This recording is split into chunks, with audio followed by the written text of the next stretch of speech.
welcome to Izzy World. Today we are at Gila Bay Aquarium in Santa Monica.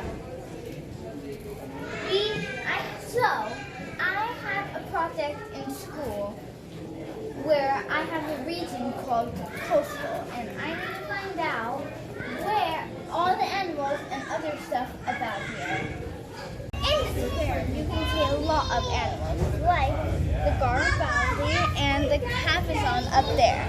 When I was a little girl, I had a fish friend that was just like that one, and it used to come to me each time I was here, so that means a lot. This fish, the yellow one, is very mean, but looks very pretty. It will not let you come near it, and it does not like you to go in its habitat. Here is an eel. I guess your first question might be, is it electric? No, it is not electric. It is a perfectly normal eel. It's very pretty with the texture also.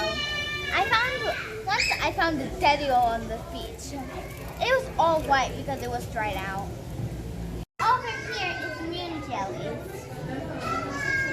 If you want to know any interesting facts about moon jellies have been to space.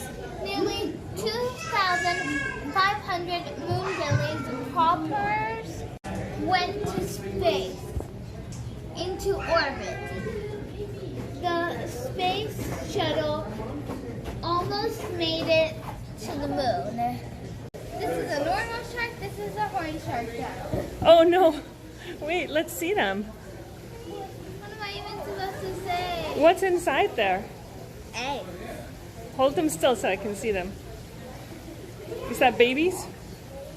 Shark babies? Can you touch the sharks here? Yes. Do you want to show us how? Okay. Okay. Give her the... You owe me for this. Oh my god. Here comes That's the shark that scares me. Here comes a port shark. She's very friendly. Where should I? On your back. Like exactly, perfect. Are you sure she won't do anything? Exactly, you're doing it. No. How does it feel? It feels very like bumpy but soft. And then this is a orange shark egg. That's not how I picture it. It's very interesting. And these are the Swell sharks, yes. swell sharks are the ones with the mermaid purses, right?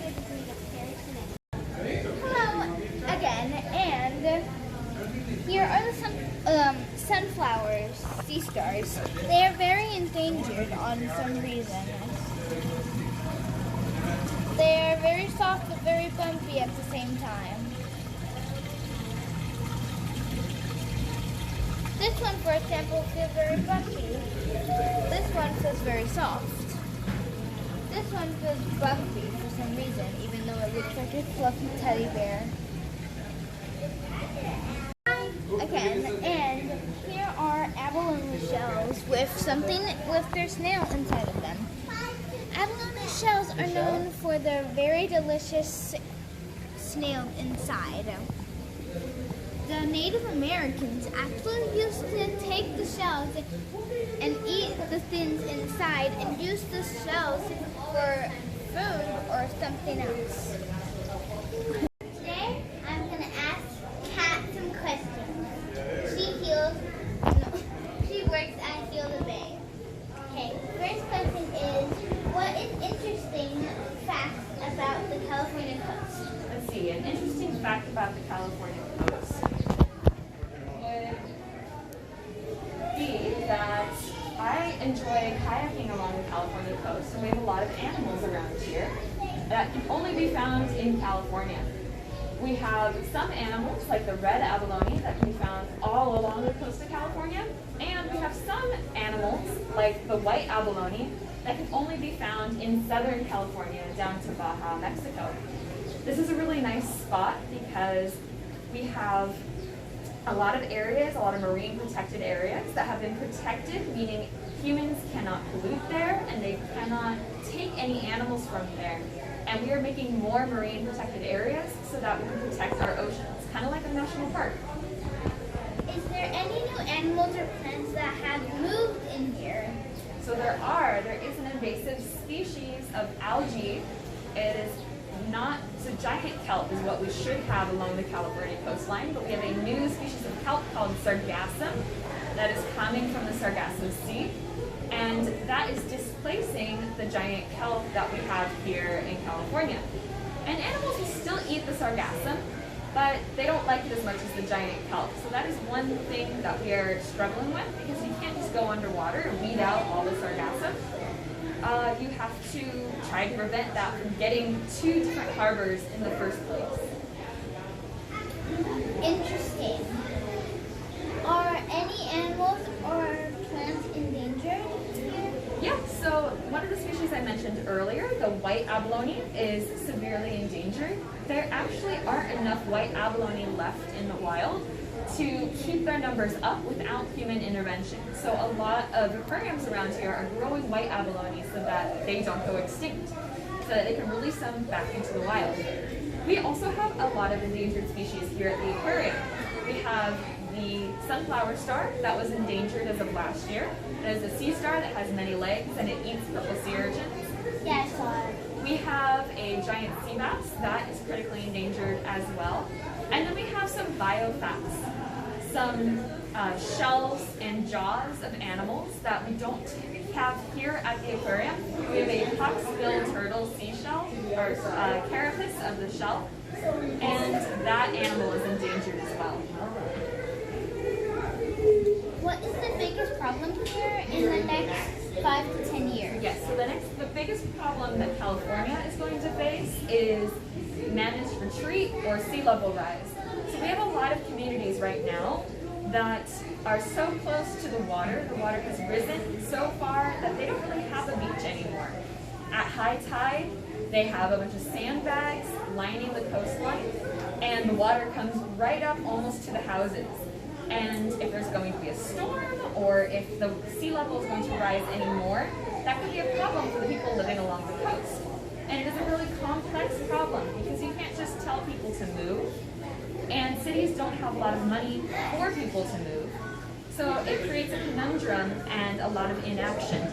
And so one of the biggest problems that we're going to face is sea level rise in places where maybe there are shopping centers at the edge of the water. Maybe there are homes at the edge of the water. And we don't know what we're going to do when the time comes that we have to move. How do you see our coast changing?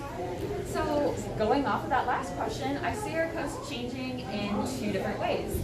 I see a future where we have to move away from the coast because we realize that sea level rise is going to happen.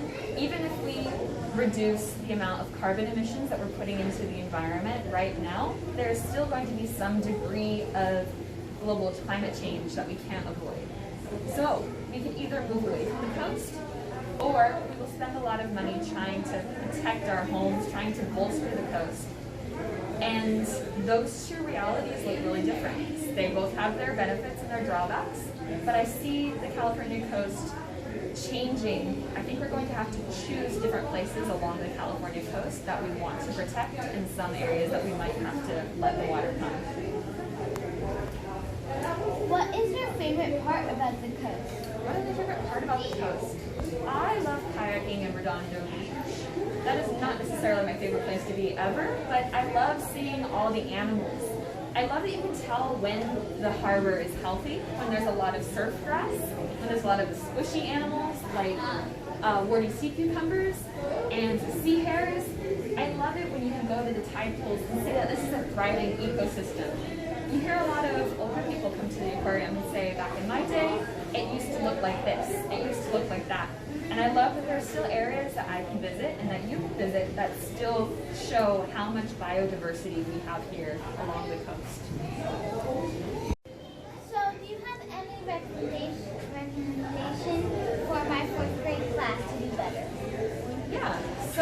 In order to help the environment, you could do a couple things. Realize first that you have the power to create change. You might not think you have power, but you have the power to research different things that are going on along the California coast, and you have the power to make little changes, even within your family. I would reduce the amount of plastic that you use, and even reduce the amount of plastic that you buy. When you're buying something, think about whether you need that item to have that much plastic. Thank you, Mr. Hernandez.